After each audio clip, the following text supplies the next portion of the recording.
UPF Pakistan के ज़ेर-ए-एहतमाम Pakistan youth convention के मौका पर मरकज़ी सदर यूपीएफ पाकिस्तान ज़फ़र मकसूद, नुसरत मिर्ज़ा और दीगर मुक़र्ररीन ने मीडिया से तबादला ख्याल करते हुए कहा कि वो इससे पहले भी रद्दुल फ़िसाद और दीगर ऑपरेशंस जो है वो लॉन्च हुए हैं। अगर फ़ौज जो है वो ऑपरेशन लॉन्च करती है और आप कहते हैं कि नहीं जी ये जो है वो अपनी कौम के ऊपर जो है वो जुल्म है, तो भाई बात दरअसल ये है कि ये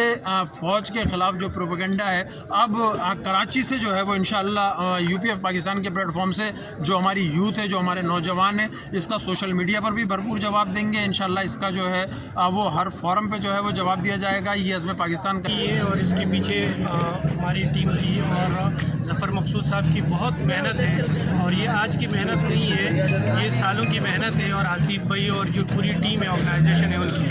तो हम इस प्रोग्राम के तहत ये अफ़वाज पाकिस्तान को मैं अपनी गुजर कम्युनिटी की तरफ से ये पैगाम देना चाहता हूँ, चूँकि पाकिस्तान में जो अपने मुफाद के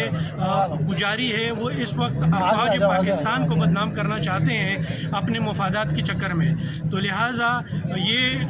आज की जो कन्वेंशन हुआ है और इस सर्दी में और इस टफ़ टाइम में और इतने लोगों की शराकत की है, तो ये इस बात की दलील है कि अफ़वाज पाकिस्तान और पाकिस्तान के किसी भी इदारे पे और कोई भी ऐसा वैसा बात कोई भी ना करेगा। और ये जो हम नौजवानों से ही ज़्यादा दिलचस्पी रखते हैं, इसलिए कि मुस्तक़बिल है हमारे पाकिस्तान का, और इन्हीं पर इन सारे पाकिस्तान की आइंदा की जो हमारी नस्ल का जो इसमें जो आइंदा की नस्ल है मुस्तक़बिल का, इनके कंधे पर हमें इनको ट्रेनिंग देनी है, इनको समझाना है, इनको वो बातें जो इनके समझ में नहीं आती हैं, आई अभी तक या इनको किसी ने बताया नहीं है, वो इनको ट्रेन करना है। दो बातें हमने उनसे कही हैं कि एक तो ये है कि वो